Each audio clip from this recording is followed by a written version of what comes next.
Bismillahirrahmanirrahim. Welcome to lecture number 1, week number 15.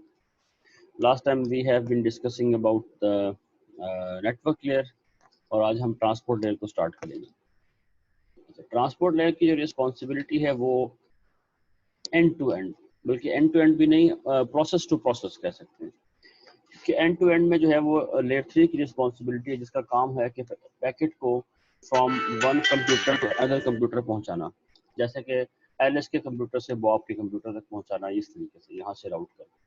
तो अगर आप देखें एलएस के कंप्यूटर से निकलेगा राउट तो अगर लेयर 2 की बात करें तो लेयर 2 के अंदर जो है तमाम स्विचेस रास्ते के अंदर और राउटर्स इन्वॉल्व हो जाएंगे, वो क्योंकि लेयर 2 को के हेडर को सब रीड करते हैं, तमाम स्विचेस और राउटर्स। फिर अगर लेयर 3 की बात करें तो लेयर 3 का मतलब यह है कि दरमियान में तमाम राउटर्स इन्वॉल्व हो जाएंगे, सिर्फ राउटर्स जो है वो लेयर 3 का हेडर रीड करेंगे और पैकेट को भेजेंगे। अगर लेयर 4 की बात करें तो layer 4 and process to process है, यानी कि एलिस ने जो भी लेयर 4 में लिखा है वो बॉब जो है उसका कंप्यूटर जो है वो वही रीड करेगा, दरमियान में कोई और डिवाइस उस हेडर को रीड नहीं करती, ना उसके ऊपर कोई एक्शन नहीं होती। इसका मतलब ये हुआ कि this is very important layer as come, मतलब जैसे कहने आप कि ये एंड मतलब प्रोसेस टू प्रोसेस, ठीक है, ये दोनों एंड के ऊपर जो कंप्यूटर्स हैं वही इसको हैंडल करते हैं, दरमियान में आने वाली कोई डिवाइस इसको नहीं देखती। और इस लिहाज से हम देखें तो ये लॉजिकल कनेक्शन होता है बिटवीन ट्रांसपोर्ट लेयर्स। अगर आप देखेंगे जो एलिस ने लिखा है वो यहाँ पे बॉब उसको रीड कर रहा है, तो दरमियान में कोई और रीड नहीं कर रहा। तो फिजिकल कनेक्शन तो यहाँ पे अगर आप देखें वो इस तरीके से ये डैश लाइन में आपको नजर आ रहा है, ये फिजिकल कनेक्शन है। लेकिन लॉजिकल कनेक्शन का मतलब ये है कि जो भी यहाँ कहा गया है वो ट्रांसपोर्ट लेयर के ऊपर वो बॉब रीड कर रहा है।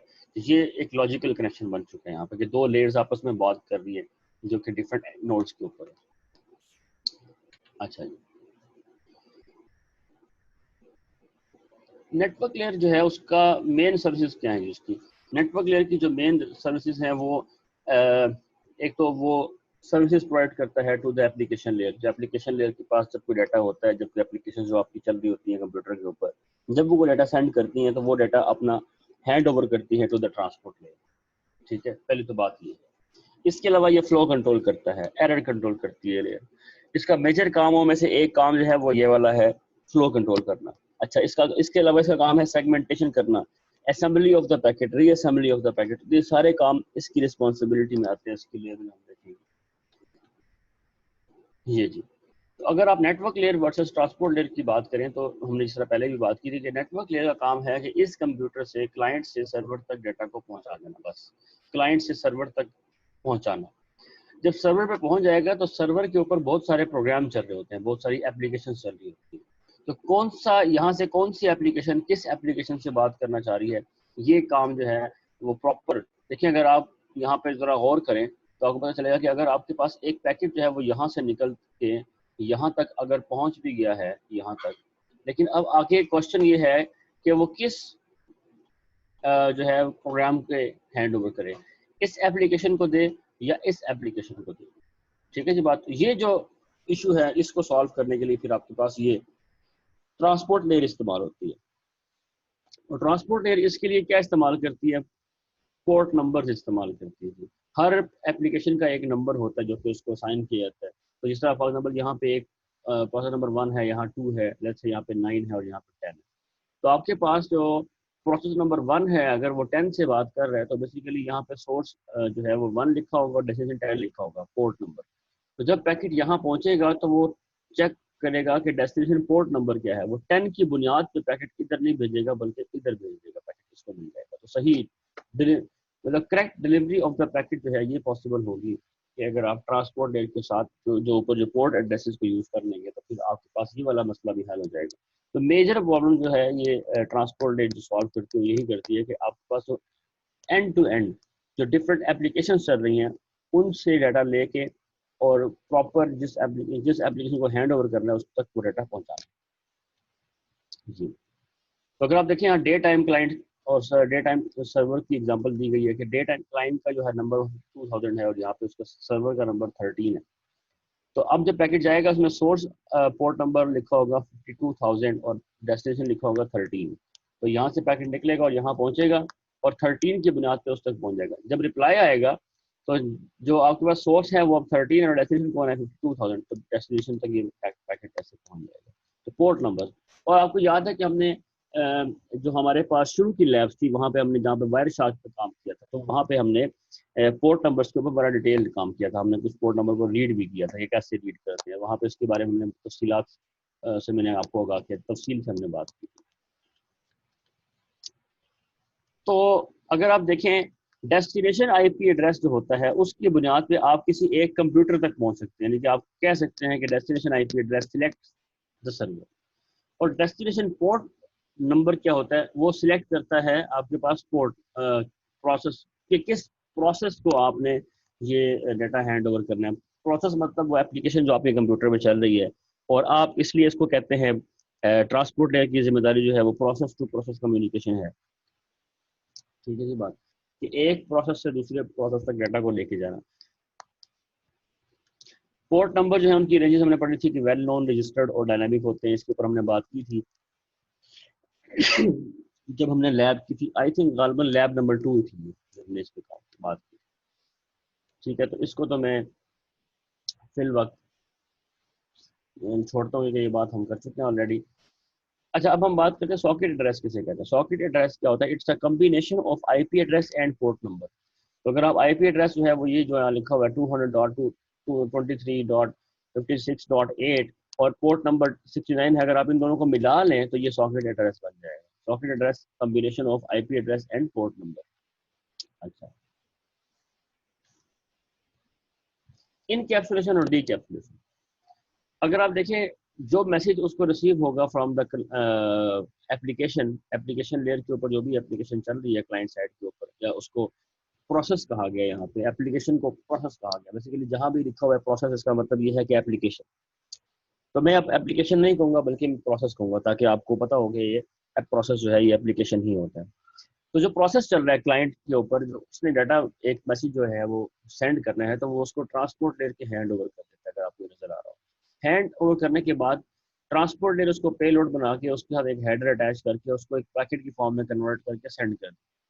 जो रिसीवर साइड है वो उस पेल वहाँ से पैकेट से उस पेलोड को एक्सट्रैक्ट करके प्रोसेस को जो करस्पॉन्डिंग जो भी जिसको भी वो रेलेवेंट प्रोसेस जिसका पोर्ट नंबर लिखा होगा, डेस्टिनेशन पोर्ट नंबर जिसके साथ मैच करेगा, उसको वो हैंड ओवर कर दिया जाता है। ठीक है ये बात। अच्छा, नेक्स्ट जो है वो मल्टीप्लेक्सिंग और डीमल्टीप्लेक्सिंग। अगर आपको याद हो हमने बात की थी जब हमने फिजिकल लेयर पढ़ते थे हम, तो वहां पे हमने बड़ी सी बात की थी कि मल्टीप्लेक्सिंग और डीमल्टीप्लेक्सिंग। अच्छा, अब जो मल्टीप्लेक्सिंग और डीमल्टीप्लेक्सिंग यहाँ पर है वो थोड़ी डिफरेंट है। यहाँ पे कोई फिजिकल मल्टीप्लेक्सर या डीमल्टीप्लेक्सर नहीं लगा होगा, मक्स नहीं लगा होगा। मल्टीप्लेक्सर क्या होता है, जिसकी मैनी इनपुट्स हो और वन आउटपुट हो। और डीमल्टीप्लेक्सर क्या होता है, इसकी मैनी इन जो है वो आपके पास आउटपुट्स हो और वन इनपुट हो। ठीक है, तो अब हो ये रहा है कि आपके पास तीन प्रोसेस है, P1, P2 एंड P3, जो message M1, M2 and M3 produce करते हैं। और ये तीनों के तीनों अपनी जो भी मैसेजेस हैं वो एक ही ट्रांसपोर्ट लेयर के ऊपर तो बस जो है वो हैंड ओवर कर देते हैं।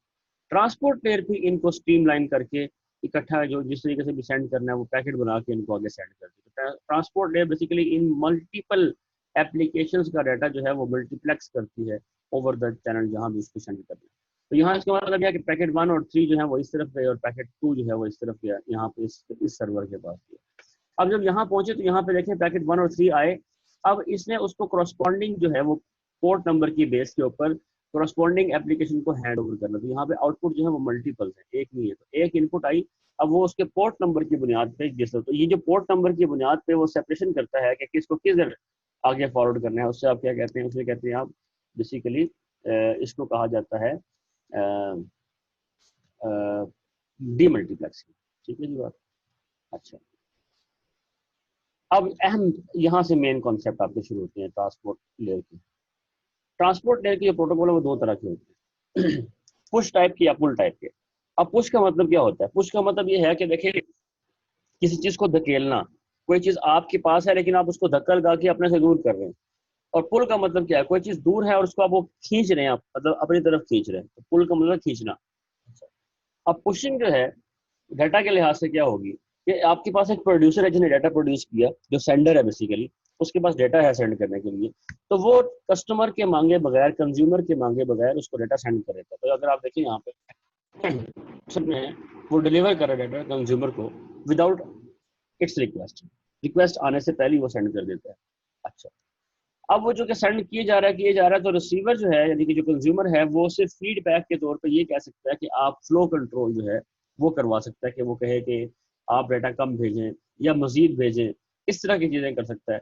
एक्नॉलेजमेंट, नेगेटिव एक्नॉलेजमेंट, ये चीज़ें वो कर सकता है। तो फ्लो कंट्रोल के अंदर वो कंज्यूमर फीडबैक में फ्लो कंट्रोल के मैसेज सेंड कर सकता है। ठीक है जी बात। लेकिन यहाँ पे कोई रिक्वेस्ट नहीं हो रही, बस डाटा है और सेंड कर दिया। पुल में क्या होता है? पुल में प्रोड्यूसर के पास डाटा है लेकिन वो सेंड नहीं कर रहा। कंज्यूमर को जब डाटा चाहिए होता है वो रिक्वेस्ट करता है, फिर ये उसको डाटा को सेंड करता है। तो बेसिकली पुल में और पुश में मेन फर्क ये है कि पुल के अंदर हमेशा रिक्वेस्ट के ऊपर ऑन डिमांड, जिसे कहते हैं ना, सर्विस होती है कि हमेशा पहले रिक्वेस्ट किया। देखें जिस तरह फॉर एग्जाम्पल एक होटल होता है, होटल के ऊपर क्या है, उन्होंने अपना खाना तैयार करके रखा होता है। अब वो किसी को खुद नहीं जाके देते, बल्कि कस्टमर आता है और वो उनसे मांगता है, रिक्वेस्ट करता है, फिर वो उनको डिलीवर करते हैं। लेकिन ऑन द अदर हैंड अगर आप देखें, जो घरों में अक्सर लोगों ने दूध लगाया होता है, ठीक है ना, वो दूध वाला क्या करता है, वो दूध जो है वो सुबह सुबह लेके आया था अपने घर पर, डिलीवर कर देता है। चाहे आप मांगे या ना मांगे, कहें या ना कहें, वो ले आता है। अच्छा, अब चूंकि आपका एग्रीमेंट हुआ है कि वो लेके आएगा, पूरा महीना दूध लेके आता है। अब एक दिन जो है वो दूध लाया लेकिन आप घर पे नहीं थे, पॉसिबल है, आपने उसको बताया ही नहीं, लेकिन वो तो अपनी ड्यूटी करेगा, जैसे उसके पास दूध उसने निकाला, दूध लेके आया, वो आपको दे देगा। तो कहने का मतलब ये है कि यहाँ पर कॉन्टिन्यूस जो है ना वो सर्विस है पुशिंग के अंदर, वो प्रोड्यूसर के पास चीज आई, उसने सेंड कर दी, ठीक है। लेकिन अच्छा, दूसरा एग्जांपल लाइव स्ट्रीमिंग कर लें। लाइव स्ट्रीमिंग जो है वो पुशिंग होती है। कैसे? कि आपका जो स्ट्रीमिंग वाला जो सोर्स होता है, जो आपका स्ट्रीमर जिसको आप कहते हैं बेसिकली, वो जो आपका सोर्स होता है, जो ब्रॉडकास्टर होता है, वो जो कैमरा से जो भी सीन कैप्चर कर रहा होता है, वो उसको ब्रॉडकास्ट करता है। अब वो ऑन रिक्वेस्ट नहीं होता, वो उसने बस ब्रॉडकास्ट करना है, वो सेंड करना है, वो डिलीवर कर रहा है। ठीक है। लेकिन आप अगर यूट्यूब पे कोई वीडियो देखते हैं तो वो ऑन रिक्वेस्ट होती है। आप खुद जाते हैं, सर्च करते हैं, फिर आप उसके बटन पर जब क्लिक करते हैं तो बेसिकली आप रिक्वेस्ट करते हैं कि हमें ये वाली वीडियो दिखाओ, फिर वो आपको पर्टिकुलर वीडियो नेट से डाउनलोड होती है या बफर होती है, वो आपको दिखाई जाती है।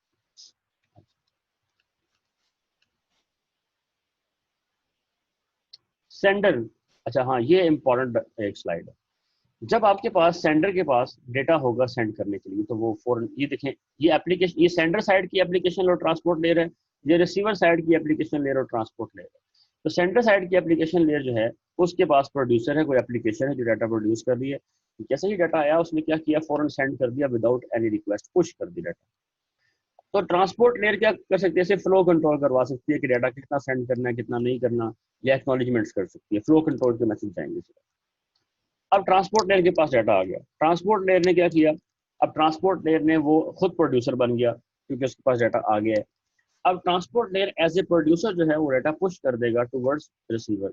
देखिए, पुश कर दिया, इसने पुल नहीं किया, पुश कर दिया। अब ये भी डाटा सेंड कर रहा है वहां पे, वहां से फीडबैक आ सकती है कि आप डाटा कितना भेज रहे हैं, उसके मुताबिक फ्लो कंट्रोल के मैसेज आ सकते हैं। यहाँ पर ट्रांसपोर्ट लेयर पे जब आ गया तो अब एप्लीकेशन लेयर जो है वो बार बार जो है वो चेक कर रही होगी कि ट्रांसपोर्ट लेयर के पास डाटा आया या नहीं आया। एप्लीकेशन जो है वो खुद रिक्वेस्ट करेगी ट्रांसपोर्ट लेयर को कि अगर कोई डाटा आया तो मुझे सेंड कर दी, मुझे भेज दी।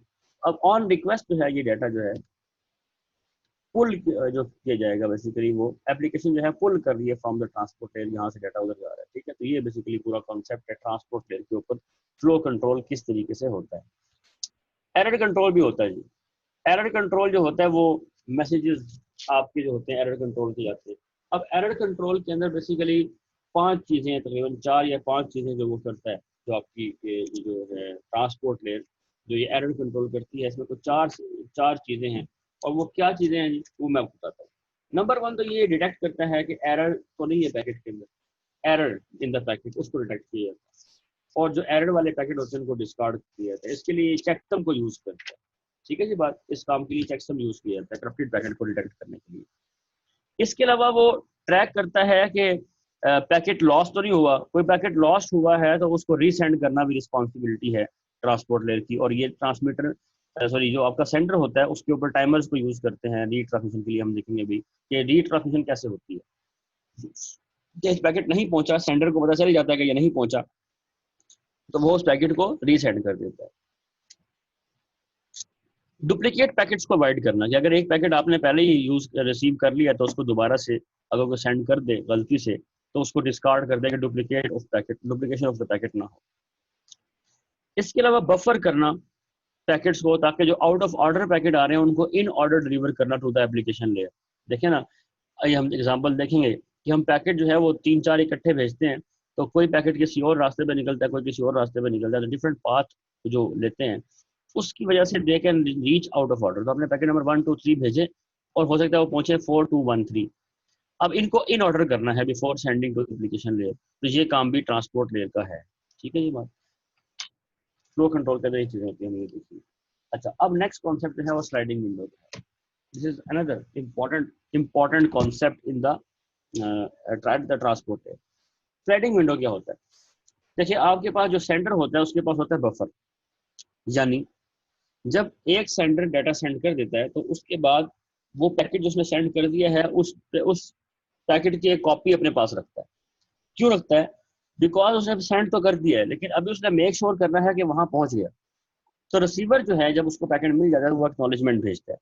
अब एक्नॉलेजमेंट जब उसको मिल जाती है तो फिर वो उस बफर को खाली करता है, अदरवाइज नहीं करता। अब हमने जो प्रोटोकॉल पढ़े थे, अगर आपको याद हो, फ्लो कंट्रोल के डाटा लिंक लेयर के ऊपर जो स्टॉप एंड वेट का प्रोटोकॉल था, सिंपल प्रोटोकॉल था, तो वहां पे हमने देखा था कि एक पैकेट सेंड किया जाता है और उसको उसकी एक्नॉलेजमेंट आती है, फिर हम आगे चलते हैं।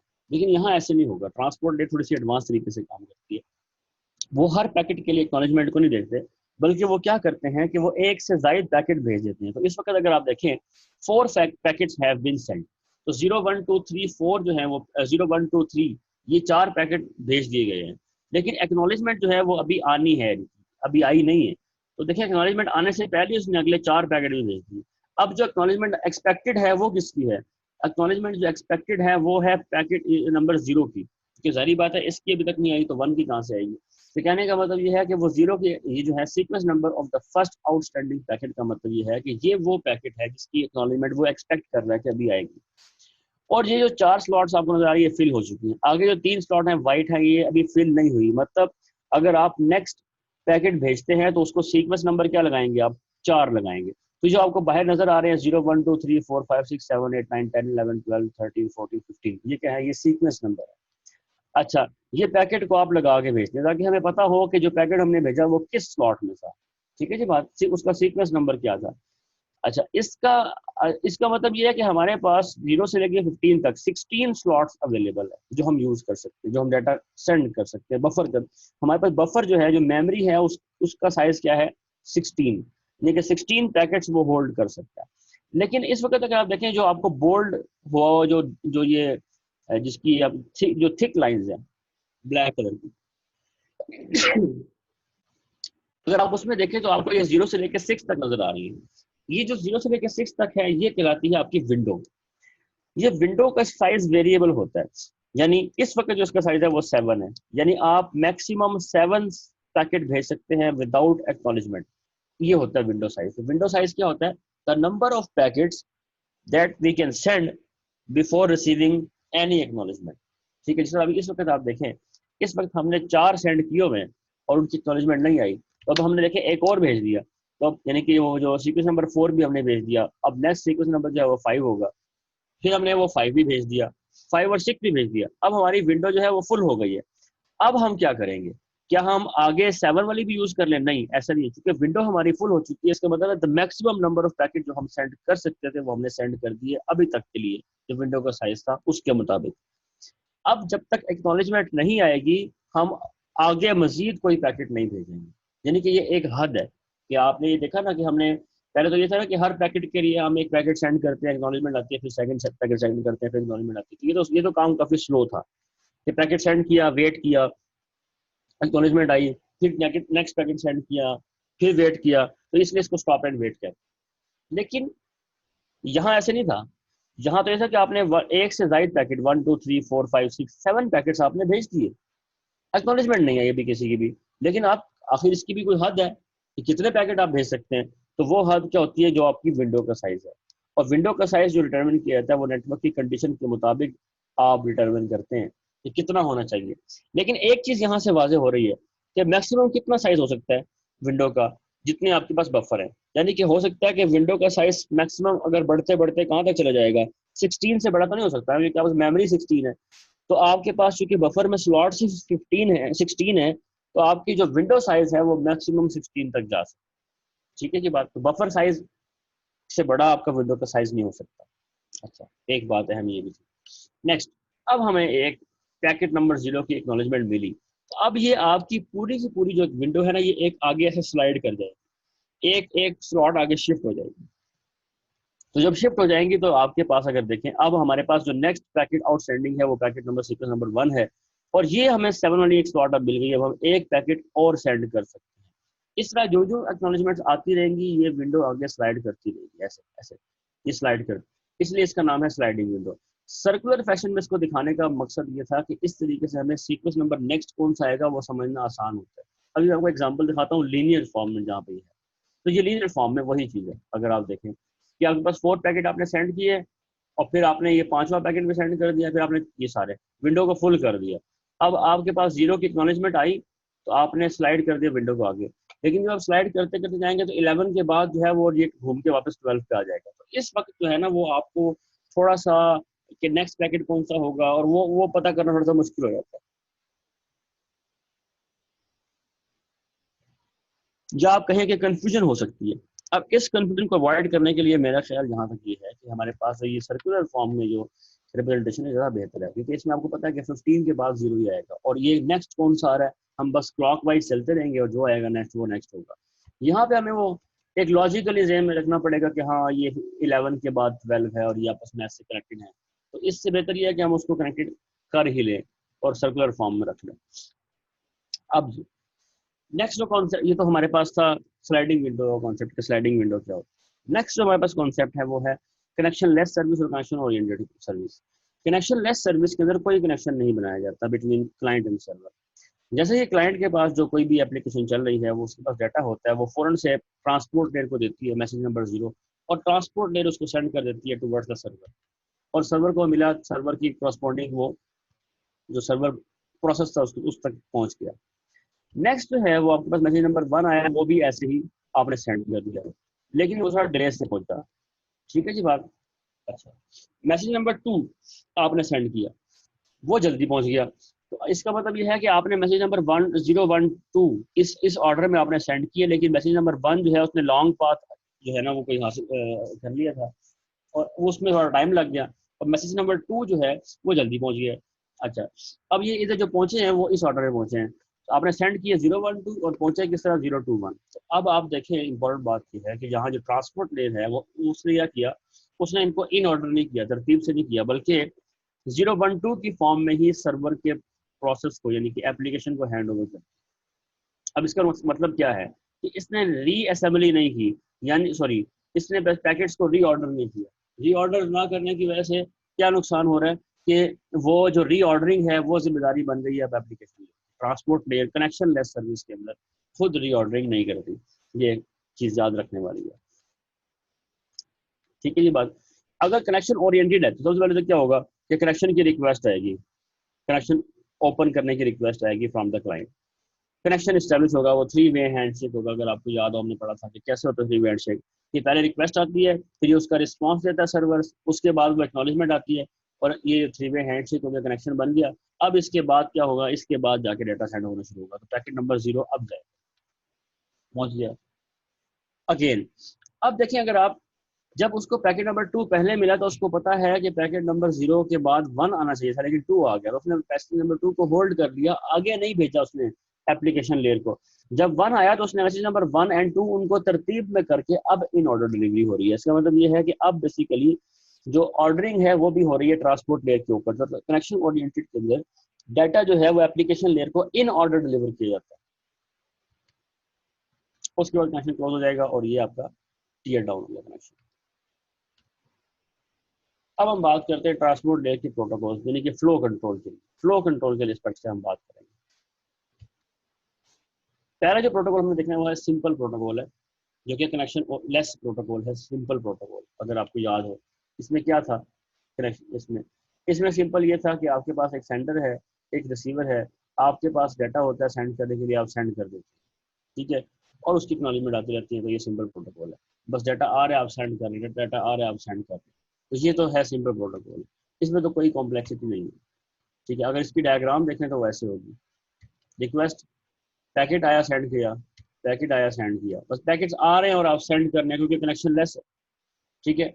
फीडबैक का भी आप इंतजार नहीं कर रहे, बस सेंड किए जा रहे हैं। कनेक्शन ओरिएंटेड में क्या होता है, जो स्टॉप एंड वेट की एग्जांपल हम ले रहे हैं, स्टॉप एंड वेट प्रोटोकॉल की एग्जांपल लेते हैं। जो नेक्स्ट जो हमने वैसे देखा हुआ है, ये हमने जब लेयर 2 पढ़ी थी, डाटा लिंक लेयर, वहां पे हमने इसको पढ़ा था, यहाँ पे दोबारा रिवाइज कर लेते हैं। तो स्टॉप एंड वेट प्रोटोकॉल क्या है, अभी मैंने आपको बताया था कि हम पैकेट भेजेंगे, उसकी एक्नॉलेजमेंट आएगी और फिर आगे चलेंगे, ठीक है, विंडो बीच में होगी।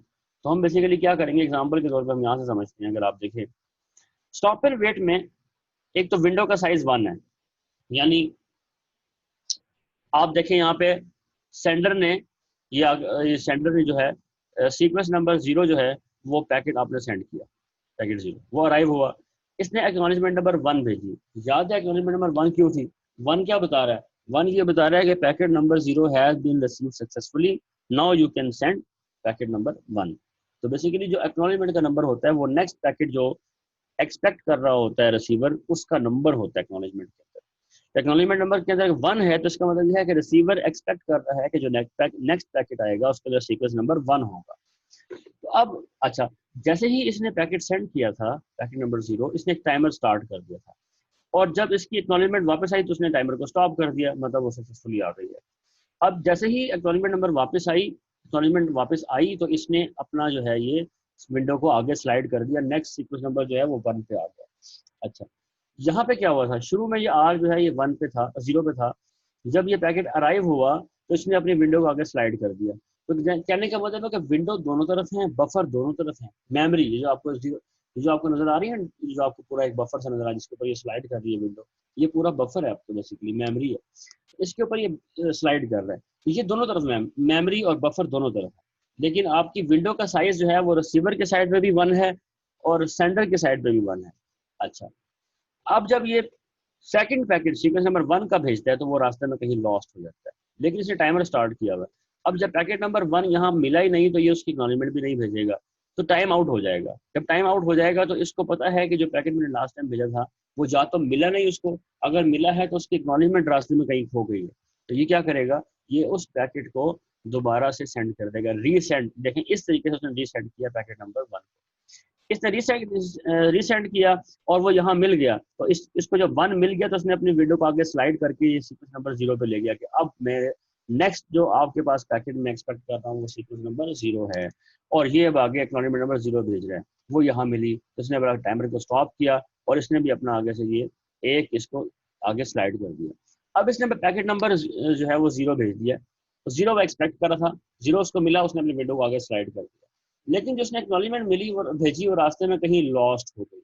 जब वो लॉस्ट हुई, यहाँ नहीं पहुंची, तो इसने टाइमर स्टार्ट किया हुआ है, और आफ्टर दैट टाइम जब टाइम आउट हो जाएगा ये पैकेट नंबर 0 को दोबारा सेंड कर देगा। लेकिन पैकेट नंबर 0 को जब दोबारा सेंड करेगा तो यहाँ जो एक्सपेक्ट वो कर रहा है वो पैकेट नंबर 1 कर रहा है। तो इसका मतलब ये उसको पता चल जाएगा कि ये जो बेसिकली एक्नॉलेजमेंट थी मेरी वो लॉस्ट हो गई है, और इसलिए उसने मुझे पैकेट नंबर 0 दोबारा भेज दिया, और ये पैकेट नंबर 0 डुप्लीकेट हो गया, और डुप्लीकेट होने की वजह से पैकेट नंबर 0 को वो डिस्कार्ड कर देगा। लेकिन उसको पता चल गया है कि पैकेट नंबर 0 दोबारा आने की वजह क्या है, वजह ये है कि एक्नॉलेजमेंट नहीं पहुंची, तो इसलिए उसने पैकेट नंबर 1 की जो सॉरी 0 की एक्नॉलेजमेंट बनती थी, एक 1 उसने दोबारा सेंड कर दी। अब उसको पता चल जाएगा कि हाँ वो उसको मिल गया, तो ये तो कहने का मतलब ये है कि स्टॉप एंड वेट प्रोटोकॉल के अंदर सेंडर साइज की जो होती है विंडोज का भी 1 होता है, और रिसीवर साइड की साइड जो है साइड की जो विंडो का साइज भी 1 होता है, और पैकेट सेंड किए जाते हैं और हर पैकेट की एक्नॉलेजमेंट ली जाती है। अगर पैकेट ना पहुंचे तब भी रीसेंड होता है, और अगर एक्नॉलेजमेंट ना पहुंचे तो तब भी रीसेंड होता है। एक्नॉलेजमेंट के लॉस होने की शक्ल में पैकेट डुप्लीकेट होगा, और डुप्लीकेट जो है वो रिसीवर अवॉइड कर लेगा। ठीक है जी बात, based upon the sequence number. ये एग्जांपल थी हमारे पास स्टॉप एंड वेट की। नेक्स्ट चलते हैं जी आगे। अब चूंकि हम एक फ्रेम भेजते हैं और आगे चले जाते हैं, तो हमारा जब जो बेसिकली जो हमारे पास ये जो आपके पास होता है लिंक, वो लिंक जो है अगर आप देखें खाली पड़ा हुआ है, मतलब सिर्फ एक पैकेट जा रहा है और बाकी लिंक खाली पड़ा हुआ है, तो इससे बेहतर ये नहीं कि हम दो भेज दें। अगर दो भेजेंगे तो लिंक अभी भी खाली है, चले 3-4 भेज दें, ए नंबर ऑफ पैकेट्स भेज दें, 1 2 3 कहाँ तक जी, ए फ्रेम, ए फ्रेम से भेज दें जब तक ये लिंक भर ना जाए। तो लिंक को कंप्लीट फिल करना है हमने, ताकि लिंक मैक्सिमम यूटिलाइज हो। ठीक है जी बात। अब अगर आपके पास जब वहां पे फ्रेम नंबर 1 पहुंच जाएगा और उसकी एक्नॉलेजमेंट यहाँ से चल पड़ेगी, तो अब आप पैकेट नंबर A+1 भेजेंगे, और जब ये एक्नॉलेजमेंट यहाँ से यहाँ पहुंचेगी तब तक हम कितने पैकेट भेज चुके होंगे, 2A+1 भेज चुके होंगे, और ये एक ही एक्नॉलेजमेंट आएगी। तो विंडो का साइज हमें क्या रखना चाहिए, 2A+1 रखना चाहिए। इतने इतने फ्रेम्स हम भेज दें, 2A+1। अब ए का ताल्लुक किससे है, ए का ताल्लुक इससे है कि आपका जो है ये लिंक कब फुल होता है, और इस चीज को हम फाइंड कर सकते हैं लिटल लॉ से। लिटल्स लॉ, लिटल्स लॉ ये कहता है कि अगर आपके पास ऐसे कोई पाइप है अगर लेट्स से, और ये उसकी बैंडविड्थ है, ठीक है, और ये डिले है, ठीक है, तो हमने देखना है कि ये जब हम पाइप फुल कर देंगे यहाँ से यहाँ तक, पाइप जब फुल हो जाएगा तो इसमें कितनी बिट्स होंगी उस वक्त, वो पता कराने के लिए आप सिंपल ये करेंगे, बैंडविड्थ को मल्टीप्लाई कर दें डिले के साथ, तो इसे कहते हैं बैंडविड्थ डिले प्रोडक्ट, या लिटल्स लॉ कहते हैं। ये आपको बता देगा कि ए की वैल्यू क्या है, यानी कितने नंबर ऑफ बिट्स जो हैं वो आप यहाँ पे भेज सकते हैं इस लिंक को फुल करने के लिए, और उससे आप अपने फ्रेम साइज से अगर आप डिवाइड करें तो नंबर ऑफ फ्रेम्स आप ए की वैल्यू निकाल सकते हैं इस तरीके से। ठीक है जी बात।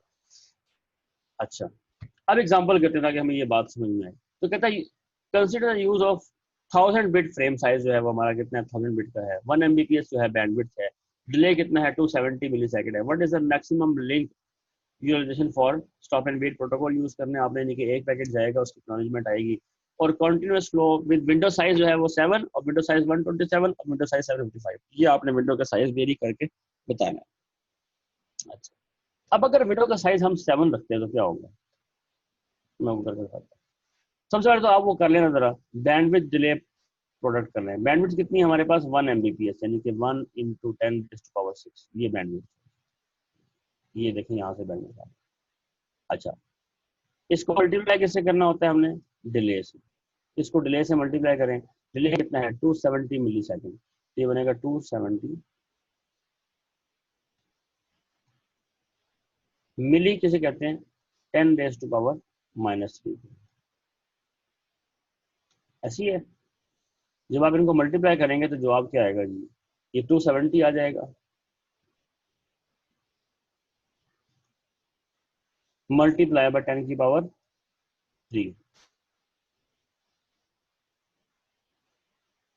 ठीक है, यानी कि ये कितना बन जाएगा नंबर, ये बन जाएगा 270,000 जी, 270,000।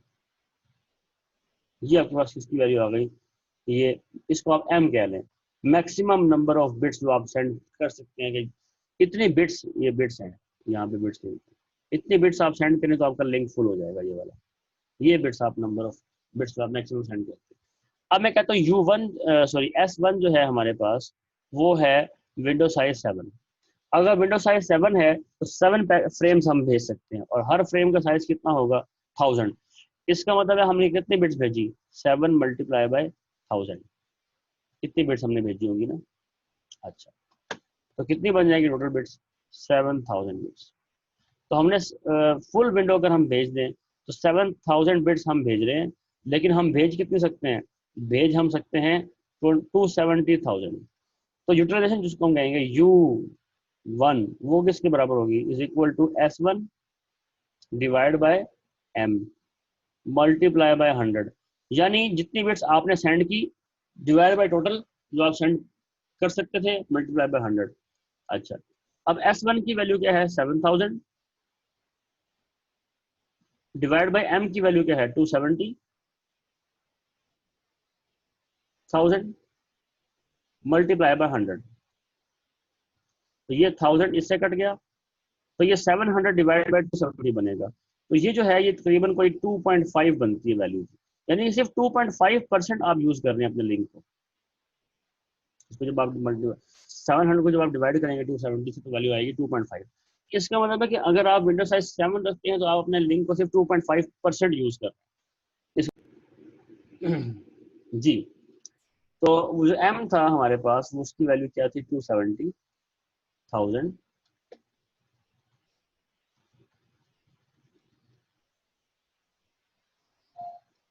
ठीक है, 270,000। इसके लिए विंडो साइज 7 के लिए देखा तो 2.5% सिर्फ हम लिंक को यूज करेंगे जब विंडो का साइज हम 7 रखते हैं। तो हम बढ़ा लेते हैं, हम कहते हैं ओके S2 जो है वो हमारे पास अब विंडो का साइज जो है वो बेसिकली 127 फ्रेम्स हो गया। अच्छा, 127 का मतलब ये है कि 127 मल्टीप्लाई बाय 1000, यानी कि ये जो आपके पास हर फ्रेम का साइज कितना है 1000 है, इसलिए मैं इसको मल्टीप्लाई करूंगा 1000 से, तो ये बन जाएगा 127,000 आपने सेंड की। तो यूटिलाइजेशन कितनी होगी, U2 जो है वो बराबर होगा जी यू है S2 divide by M multiply by 100, यानी जितनी बिट्स आपने सेंड की डिवाइड बाय टोटल। और ये अब आपने कितनी सेंड की 127,000। जब आपने 127,000 को सेंड किया डिवाइड बाय M कितना है 270,000। अच्छा, यहाँ मल्टीप्लाई बाय 100 भी है, तो ये 1000 इससे कट जाएगा, तो ये बनेगा 12700 divide by 270 is equal to जो आंसर आता है वो आता है 47%। तो आप देखिए कि 47% हम लिंक को यूज करेंगे अगर हम अपना जो है विंडो का साइज वो ये रखें तो 47% बेहतर हो गया ना। तकरीबन 50% हम यूज कर रहे हैं, आधा आधा यूज कर रहे हैं अभी भी हम लिंक, मजीद हम विंडो का साइज बढ़ा सकते हैं। तो फिर हम कहते हैं ओके S3 में हम जो है वो विंडो का साइज हमने इतना बढ़ा दिया कि क्या कर दिया 755 कर दिया। तो ये कितना बन जाएगा, ये बन जाएगा 755,000 बिट्स हम सेट कर चुके हैं। अच्छा, इसका मतलब ये हुआ कि 755, तो U3 कितना हो जाएगा, U3 बराबर होगा आपके पास 755,000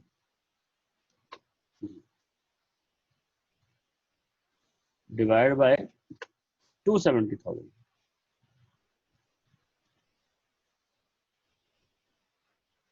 270,000 मल्टीप्लाई बाय 100,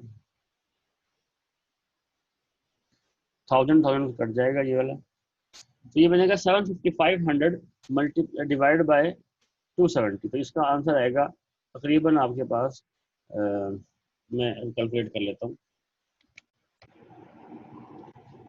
जी, 75500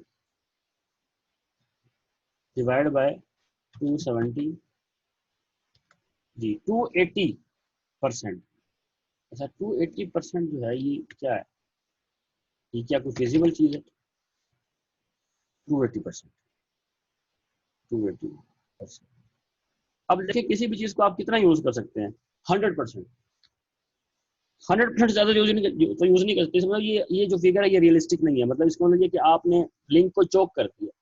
तो हमारे पास जो ये विंडो का साइज है 755, ये एक्सेप्टेबल नहीं है। तो हमारे पास कोई नंबर होना चाहिए बिटवीन 127 एंड 755। तो मैं अगर आप देखें, अगर आप इसका साइज विंडो का साइज 250 रखें तकरीबन अराउंड, तो ये आप देखेंगे कि तकरीबन 100% को टच कर जाएगा। ठीक है जी बात। तो ये हमने जब मैंने को सॉल्व किया उसमें ये पता चलता है कि विंडो का साइज किस तरह चूज करते हैं। तो ये सारी चीज़ें पीछे कैलकुलेट कर रहा होता है आपका कंप्यूटर, और विंडो का साइज वो इस तरीके से चूज करता है। ठीक है जी बात। अब हम आगे चलते हैं नेक्स्ट अपने टॉपिक की तरफ, जो कि है गो बैक एन, और ये हमारा आज का लास्ट टॉपिक होगा। गो बैक एन में क्या है, हम बजाय इसके कि हम एक पैकेट सेंड करें उसकी एक्नॉलेजमेंट लें, हम विंडो का साइज बढ़ा देते हैं सेंडर साइड के ऊपर, और हम एक से ज्यादा पैकेट अब सेंड किया करेंगे एक वक्त। तो हमारे पास जो आउटस्टैंडिंग पैकेट्स हैं उनकी तादाद हमने बढ़ा दी। अगर आप देखें 1 2 3 4, तो ये SF क्या है, फर्स्ट आउटस्टैंडिंग पैकेट जिसकी एक्नॉलेजमेंट हम अभी अभी एक्सपेक्ट करते हैं। SN क्या है, द पैकेट जो हम sequence number of the packet जो अभी हम सेंड करेंगे। और विंडो साइज एक और चीज़ है जो हम कहेंगे जी कि विंडो साइज क्या होता है आपके पास, एक और S साइज उसे कहेंगे, वो एक और वेरिएबल है कि विंडो का साइज क्या होता है, कि जितने आप पैकेट्स रख सकते हैं आउटस्टैंडिंग मैक्सिमम। तो अभी भी हम ये करेंगे कि हम एक से ज़ायद पैकेट भेजेंगे, उसकी एक्नॉलेजमेंट आएगी, लेकिन अब हम एक से ज़ायद पैकेट भेजा करें। ठीक है ये बात। तो ये वो एस एफ, एस एन और एस साइज के बारे में बताया गया। ठीक है, 3 वेरिएबल्स हैं, एस एफ, एस एन और ये आपको ट्रांसफर। और ये जो है ना आपके पास जो बेसिकली विंडो होती है वो उसका साइज होता है 2⁻m-1, 2⁻m, ये आपके पास इसका साइज होता है।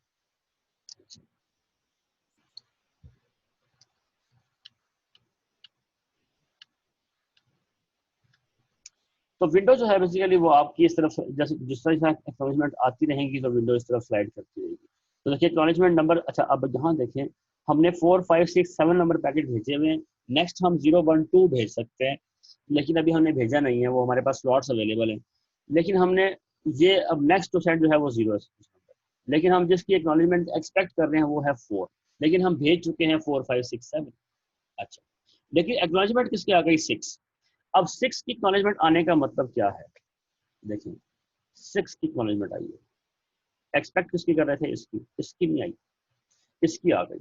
इसका मतलब ये है कि रिसीवर ने ये बता दिया आपको कि मुझे 4 और 5 मिल चुका है, और मैं तो 6 के बारे में अब एक्सपेक्ट कर रहा हूँ कि मुझे नेक्स्ट आप 6 भेजेंगे। तो अगर एक्नॉलेजमेंट नंबर 6 आ गई है तो ये इस बात की कन्फर्मिटी है कि 4 उससे पिछले तमाम पैकेट्स जो एक्नॉलेजमेंट आती है वो इस बात को कंफर्म करती है कि उससे पिछले तमाम पैकेट्स रिसीव हो चुके हैं।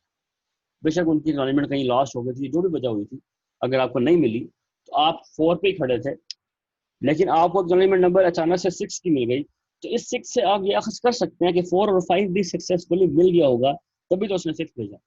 ठीक है ये बात। तो ये वजह है कि आपके पास यहाँ पर एक्नॉलेजमेंट नंबर 6 आई, तो हमने इसको 2 स्टेप्स आगे मूव कर दिया, स्लाइड इस साइड स्लाइड कर दिया, और अब हमारे पास नेक्स्ट जो एक्नॉलेजमेंट नंबर है वो हम 6 पैकेट नंबर 6 की जो है ना वो एक्नॉलेजमेंट जो है ना वो हम एक्सपेक्ट करते हैं। अच्छा, इंपॉर्टेंट बात ये है कि एक्नॉलेजमेंट नंबर 6 आने का मतलब क्या है? तो आपने आपको पता है ना कि एक्नॉलेजमेंट के अंदर जो नंबर होता है वो किसका नंबर होता है? वो होता है the next packet, the sequence number of the next packet expected by the receiver. तो रिसीवर बेसिकली एक्ट 6 अगर भेजा, इसका मतलब क्या है कि रिसीवर ने कहा कि 4, 5 तो मिल गए हैं, पैकेट नंबर 6 अब मैं एक्सपेक्ट कर रहा हूँ, यानी कि वो 6 की उम्मीद लगा के बैठा हुआ है रिसीवर। ये इसका मतलब है। इसका मतलब ये कि 6 उसको अभी मिला नहीं है, इसलिए हम इसको 6 पे ही रखेंगे कि जब हमारे पास एक 7 आएगी तो इसका मतलब ये है कि 6 मिल गया, अब इसको हम 7 पे ले जाएंगे। तो जो एक नंबर हमें रिसीव होता है उससे हमें ये पता चलता है कि उससे पीछे वाले तमाम पैकेट मिल गए हैं, और अब ये जो एक नंबर आया है ये अभी हमें भेजना है, और इसलिए हम अपना जो ये पॉइंटर है ये हम वहाँ रखेंगे। कहाँ रखेंगे? ये जिस पे जो पैकेट हमने अभी भेजना है, या हमने जो अगर भेज भी दिया है तो हम इसकी एक्नॉलेजमेंट अभी हम एक्सपेक्ट करेंगे, अभी इसकी एक्नॉलेजमेंट अभी नहीं है।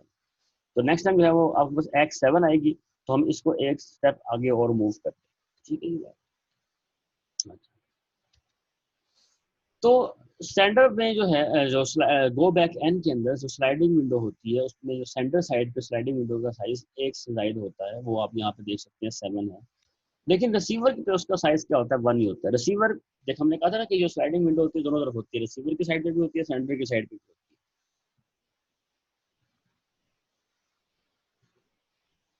तो इसका मतलब ये हुआ कि रिसीवर साइड पे जो है विंडो का साइज कितना है? 1 ही है। यानी रिसीवर सिर्फ एक ही पैकेट रिसीव करता है फिर एक्नॉलेजमेंट भेजता है। यानी रिसीवर इकट्ठी को 6-7 पैकेट एक्नॉलेजमेंट नहीं भेजेगा, बल्कि वो क्या कर रहा है, वो पैकेट बाय पैकेट रिसीव करता है और उनकी एक्नॉलेजमेंट भेजता है। ये इसका मतलब है। जबकि सेंडर के पास चूंकि वो स्लाइडिंग विंडो का साइज ज्यादा है, इसका मतलब है कि सेंडर विदाउट एक्नॉलेजमेंट भी मजीद पैकेट भेजता रहेगा। तो ये इसका मतलब है। इन go back and the size of the sand जो है ना वो जो रिसीव विंडो है वो हमेशा 1 होता है। तो अगर आप इस लिहाज से देखें, जो स्टॉप एंड वेट है जिसके अंदर आप एक पैकेट सेंड करते हैं फिर उसकी आप एक्नॉलेजमेंट लेते हैं, तो वहाँ हमने कहा था कि सेंडर और रिसीवर साइड पे दोनों में जो आपके पास विंडो साइज है वो 1 होता है। तो आप ये कह सकते हैं कि जो स्टॉप एंड वेट है ये स्पेशल केस है गो बैक एंड का, जिसके अंदर विंडो साइज है सेंडर की विंडो का साइज भी 1 है। तो अगर आप देखें ना यहाँ पे, अगर आप इसका विंडो का साइज 1 कर लें तो ये स्टॉप एंड वेट बन जाएगा, गो बैक एंड नहीं रहेगा, स्टॉप एंड वेट बन जाएगा। बस इतना सा फर्क है। ठीक है जी बात। अच्छा, अब जरा इसको वर्किंग में देखते हैं कैसे काम करता है गो बैक एंड। चलें इसको मैं सबसे पहले अगर आप देखिए हमारे पास विंडो का साइज यहाँ पर 3 है, जो रिसीव है, रिसीवर बफर जो है उसका साइज है 4। अगर आप देखें रिसीव बफर का साइज में बात कर रहा हूँ, विंडो की नहीं। देखिए दो, एक होता है बफर, एक होती है विंडो। याद है ना वहाँ पे बफर का साइज 16 था, विंडो का साइज 7 था। वो जो स्लाइड थी जो हमने यहाँ पे देखा था कि स्लाइडिंग विंडो सर्कुलर फॉर्मेट में जहाँ देखी थी, वहाँ पे हमारे पास बफर का साइज 16 था और विंडो का साइज 7 था। यहाँ भी अगर आप देखें, यहाँ पे भी अगर आप देखें तो बफर का साइज जो है वो 4 है और विंडो का साइज क्या है जी, 3। बफर का साइज 4, विंडो का साइज 3। अच्छा, अब सेंटर पे जो है वो पैकेट नंबर 0 सेंड किया, उसने 1 सेंड किया, फिर 2 सेंड किया। एक्नॉलेजमेंट का वेट किए बगैर वो सेंड कर रहा है। लेकिन अब जब उसने 2 भी सेंड कर दिया, वो मजीद सेंड नहीं कर सकता जब तक उसको पैकेट नंबर 0 की एक्नॉलेजमेंट ना मिल जाए। अच्छा, हो ये रहा है कि रिसीवर को पैसे पैकेट नंबर 0 मिला, वो आगे एडवांस कर गया, उसने एक नंबर 1 भेजी, लेकिन वो रास्ते में लॉस्ट हो गई। पैकेट नंबर 1 मिला, ये फिर एडवांस कर गया आगे, क्योंकि उसको 1 भी 0 भी मिल गया, 1 भी मिल गया, उसने एक 2 भी भेज दी। इसको रिसीवर को इस बात का नहीं पता कि इसको एक नहीं मिल रही, क्योंकि उसको लगातार पैकेट मिल रहे हैं। अच्छा, एक पैकेट नंबर 3 जो है, वो जो 2 आया जब, तो उसने वो एक स्टेप और आगे चला गया और अब वो एक भेज रहा है, लेकिन एक अभी भी नहीं मिली। अब अगर दो बातें थी, अगर उसको ये वाली एक मिलती तो वो ये समझ लेता कि पैकेट नंबर 012 जो है वो ऑलरेडी सक्सेसफुली रिसीव हो चुके हैं। चूंकि हमने ये बात की थी कि जब भी कोई एक्नॉलेजमेंट आती है तो इस बात की कंफर्मिटी होती है कि प्रीवियस पैकेट सक्सेसफुली रिसीव हो गए। अगर उनकी एक कहीं पे लॉस्ट हो गई है तो ये पॉसिबल है, जैसा यहाँ पे हुआ। अच्छा, यहाँ पे तीनों की ही लॉस्ट हो गई, तो कोई एक्नॉलेजमेंट रिसीव नहीं हुई यहाँ पे, तो उसने टाइमर एक लगाया होगा।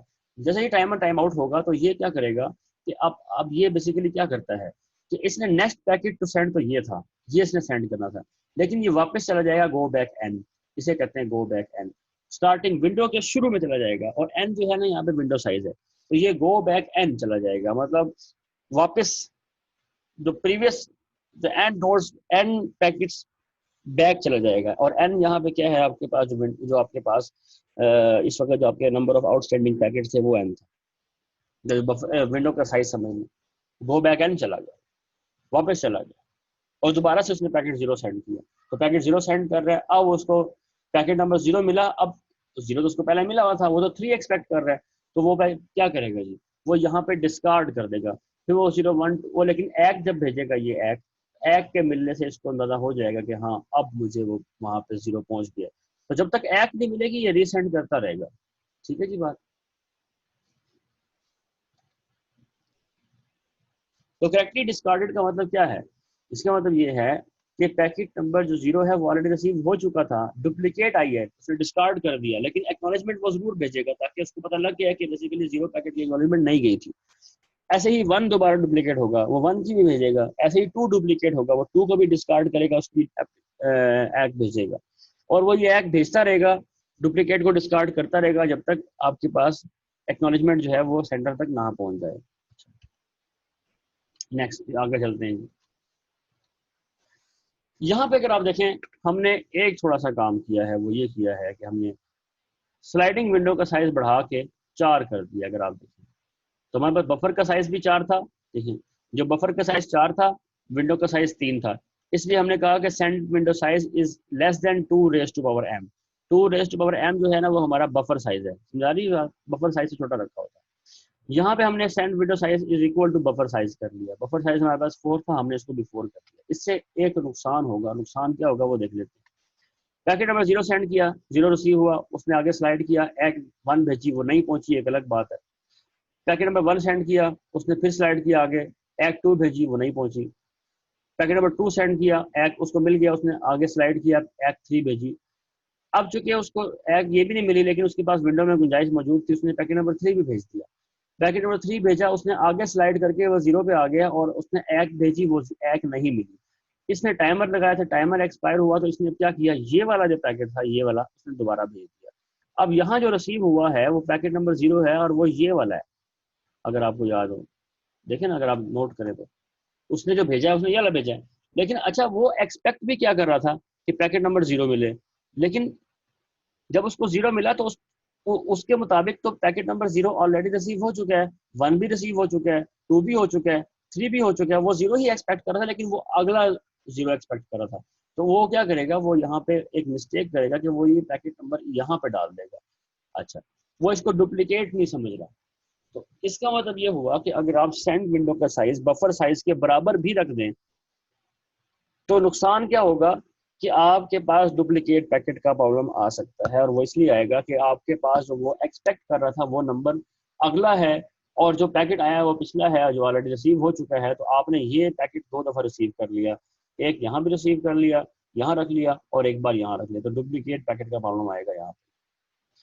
तो उसने यहाँ लिखा हुआ है erroneously expected and delivered as new data, तो इसको वो न्यू डाटा समझ रहे थे, न्यू डाटा नहीं है तो ओल्ड ही है, क्योंकि वो वापस क्या किया था उसने, वापस वो गो बैक पर गया था, और गो बैक पे जाकर उसने दोबारा से पैकेट जीरो सेंड किया था।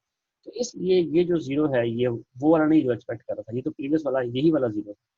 तो इसलिए हम ये कहेंगे कि सेंड विंडो साइज जो है it should be less than, always less than the buffer size, not even equal to the buffer size. Greater हो तो और मसला होगा, but it should not be even equal to the buffer size. ठीक है, I hope कि आपको ये समझ आई होगी बात। अच्छा जी, ओके, तो यहाँ तक हमने करें। नेक्स्ट हम एग्जांपल है वो हम बाद में करेंगे, ये वाली ये एग्जांपल है, ये इंशाल्लाह हम बाद में करेंगे। ठीक है, I hope you understand. Any question? Any question? No, sir.